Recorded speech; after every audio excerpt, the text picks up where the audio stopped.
come with me to do my worst ever team chase. The day started at 5 a.m. and it was pissing it down with rain, so already off to a rough start. 2 horses jumping today. First was the novice class on Elio. He's a client's horse. I barely know this guy, so I had no idea how this was going to go. Our team started off with a shitter because we immediately lost a rider at number 1. Managed to carry on even though it was absolutely chucking it down with rain. As you can probably tell from the screen here, my GoPro was struggling. Our lead horse then took a disliking to this very plain wooden fence, and obviously Elio couldn't quite get past, but luckily he happily popped it a second time, even if it was a bit awkward. Overall, it was a nice round, and little did I know in the moment that it would be the only round I was doing, so really I should have made the most of it. It was a 6-hour round trip, and thank God I had Elio here, because me and Ruby proceeded to have the worst team chase round of our lives. Heathrow have by far one of the nicest intermediate courses, so I was feeling super confident despite the wind and rain hammering down. I was thinking, yeah, this will be an easy clear.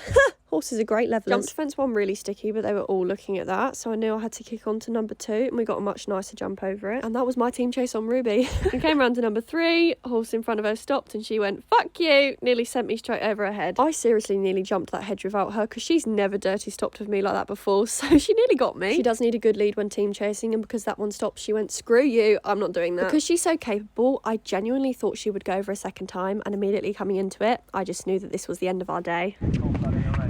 Shit. That was the shit of resignation, knowing that now she'd stopped and lost her confidence, she just wasn't going to do it. I tried a third and final time, but because she didn't have a lead, it just wasn't going to happen. So that was the end of that after only 2 bloody jumps. I took her in the warm-up on her own, and she was absolutely fine popping some fences. Worst team chase ever. Our last team chase of the season is this weekend, and honestly, my goal now, just to get over more than 2 jumps.